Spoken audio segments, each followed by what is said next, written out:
Restez informés chaque jour avec Scoop FM. Désormais, suivez nos journaux sur nos chaînes partenaires à Lubumbashi sur Sky Radio, la 97.7 MHz, à 6h, 9h, 12h, 15h, 19h et 21h. Suivez-nous également sur la radio communautaire Moïseni chaque jour à 9h05, 10h03 et 21h juste. Le journal du Scoop FM passe aussi sur Kipushi 24 Radio à 8h30, 12h30, 16h juste, 18h30 et 21h30.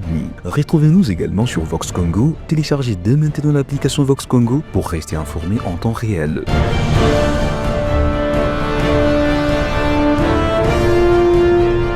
Scoop FM, suivez-nous sur notre page Facebook et sur notre chaîne YouTube pour tout savoir sur l'actualité locale, provinciale, nationale et internationale. Scoop FM, la neutralité réelle. La neutralité réelle.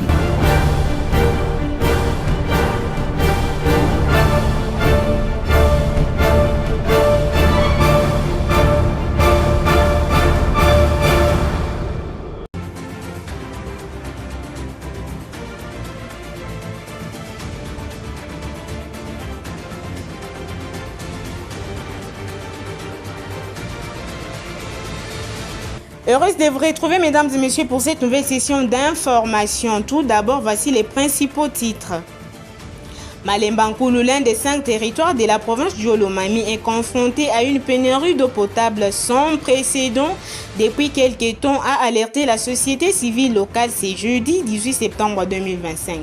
À découvrir dans cette édition du journal présenté par Florence Kafunda sous la coordination et la supervision de Christian Moutiampa.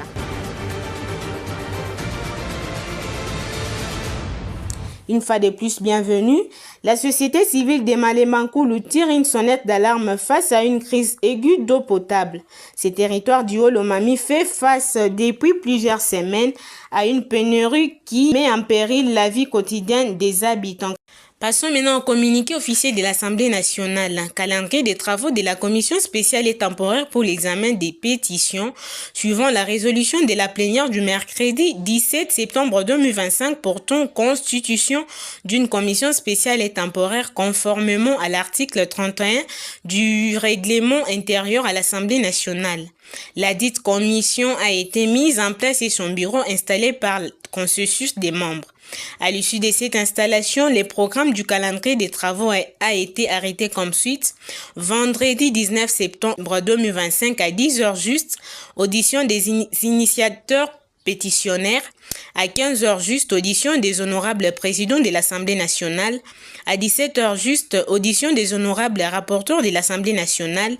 À 18h juste, travaux en commission.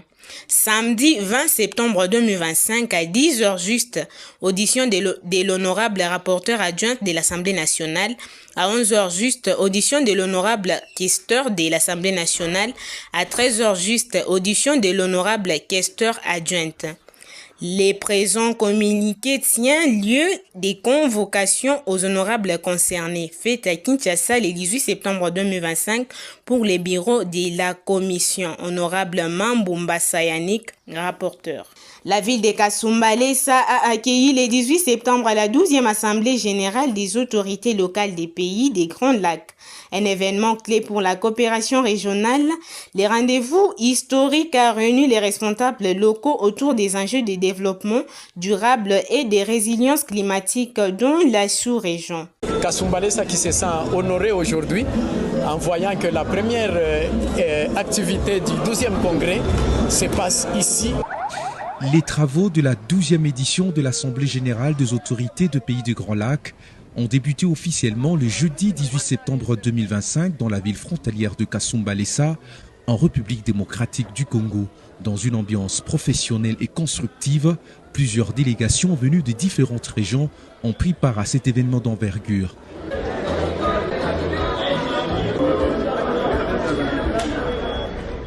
Les participants ont notamment visité le bureau administratif de la mairie de Kasumbalesa, une occasion pour les autorités étrangères de découvrir le bon fonctionnement des institutions locales. La délégation a également poursuivi sa visite jusqu'à la frontière entre la République démocratique du Congo et la Zambie, symbole de la coopération régionale et du rôle stratégique de Kasumbalesa. Dans le cadre du thème retenu pour cette 12e édition, Environnement, climat et résilience, une activité symbolique de reboisement a été organisée. Des plantules ont été remises en terre sur l'avenue du 30 juin, l'une des artères principales de la ville. Un geste important qui vise à sensibiliser à la lutte contre le changement climatique.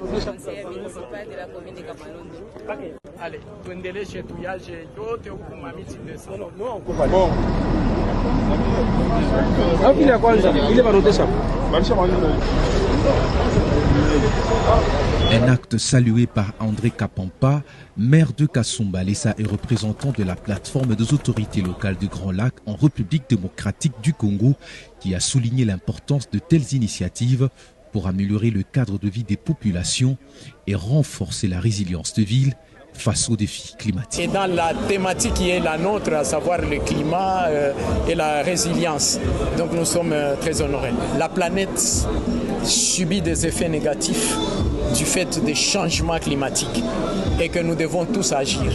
Et en agissant, nous devons prendre le volet adaptation.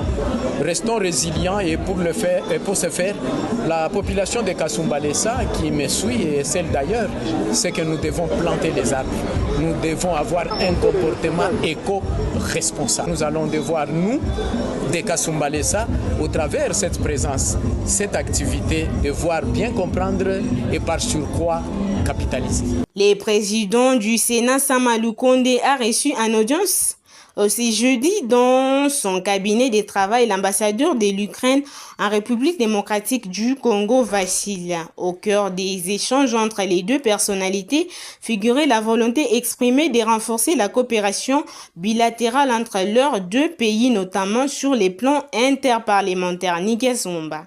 Pour le diplomate ukrainien qui s'est exprimé devant la presse après son entretien avec Samalou Kondé, cette rencontre revêt un caractère historique car c'est une première depuis que le pays de Volodymyr Zelensky a ouvert une représentation diplomatique à Kinshasa. L'Ukraine et la RDC tiennent à établir une diplomatie interparlementaire formelle, un rapprochement crucial entre les deux pays, a souligné Amianine. Il a annoncé en filigrane la création récente au sein du Parlement de son pays d'un groupe d'amitié avec la République démocratique du Congo. Le diplomate a émis le vœu de voir le Sénat congolais mettre en place à son tour un groupe similaire afin de formaliser les échanges et de renforcer la coopération parlementaire entre les deux nations, apprend-on des sources du Sénat. L'État ukrainien tient également à élargir sa coopération avec la RDC. Au-delà des questions interparlementaires, l'ambassadeur a exprimé l'intérêt de son pays pour une collaboration économique renforcée. Des secteurs stratégiques tels que l'agriculture, l'agro-industrie, l'industrie plastique, la santé et les mines ont été mis en avant. Cet intérêt avait déjà été exprimé lors d'une rencontre entre Vassil Amianine et le leadership actuel de l'Agence nationale pour la promotion des investissements, ANAPI en sigle, en mai 2025. Après plusieurs mois de batailles judiciaires et de mobilisations politiques, l'opposant congolais Jacques Ndala, coordonnateur de la jeunesse du parti Ensemble pour la République, a obtenu ce jeudi une liberté provisoire. Son avocat a confirmé la décision motivée par la dégradation inquiétante de son état de santé. Arrêté en novembre 2024 pour faux et usage des faux ainsi que propagation des fausses rumeurs, Jacques Ndala avait été placé sous mandat d'arrêt provisoire à la prison centrale de Makala. En décembre, il avait même bénéficié d'une grâce présidentielle. Même celle-ci n'avait jamais été exécutée, alimentant des vives polémiques autour de son dossier. Pendant près d'un an, ses avocats ont dénoncé un acharnement politique et demandé sa remise en liberté. Ils ont obtenu gain de cause aujourd'hui, mais uniquement à titre provisoire pour des raisons médicales. Ces dernières semaines, l'inquiétude s'est accentuée autour de la santé de Jacques Ndala, souffrant des complications rénales sévères. Il avait dû être transféré d'urgence à l'hôpital général de Makala. Ses avocats alertaient sur un risque vital en cas de maintien en prison.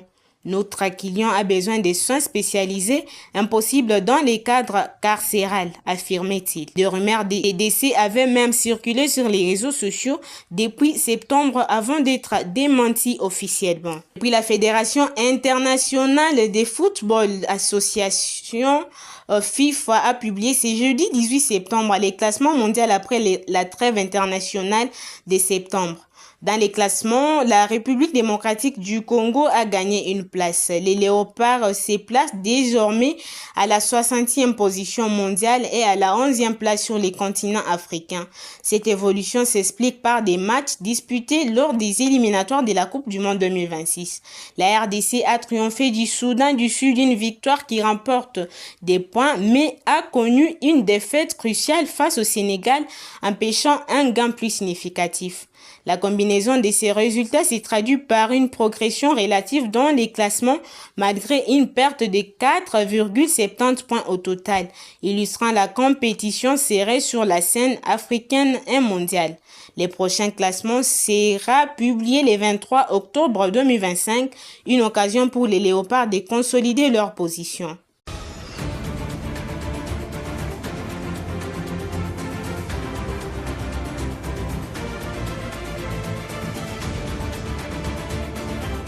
Nous sommes arrivés à la fin de cette session d'information, mesdames et messieurs. Florence Kafondaseki, moi à la présentation. Au nom de l'équipe rédactionnelle, nous vous disons sincèrement merci et grand merci à Christian Mouchampa pour la coordination et la supervision.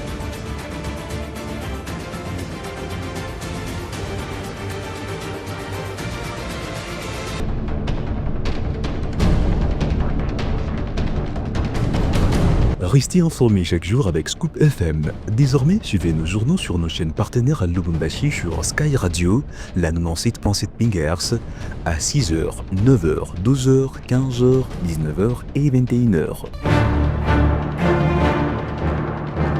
Suivez-nous également sur la radio communautaire Moïseni chaque jour à 9h05, 10h03 et 21h juste. Le journal du Scoop FM passe aussi sur Kipushi 24 Radio à 8h30, 12h30, 16h juste, 18h30 et 21h30. Retrouvez-nous également sur Vox Congo. Téléchargez dès maintenant l'application Vox Congo pour rester informé en temps réel.